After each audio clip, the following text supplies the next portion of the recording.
Hello friend, welcome to my new mini blog.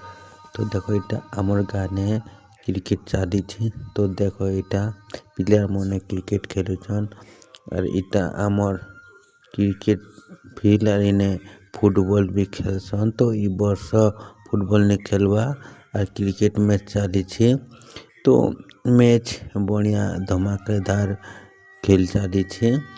तो देखो तो पूरा जोरसोर ने प्लेयर माने क्रिकेट खेलुछन आरो पब्लिक भी टिके नया बाताल हेतकी भी काकर इटा सेकेंड दिन। तो आस्ते आस्ते लोग माने भी खूब हेबे। तो देखो आमर क्रिकेट के मजा लागबा जे। तो तुमके यदि मोर ब्लॉग पसंद लागला बोले लाइक शेयर करवाटा नहीं भूलबा। देखो तुमर लगे मुई केते कष्ट करूछे नुआ नुआ ब्लॉग भी आनमी। मोर चैनल के सब्सक्राइब करबा।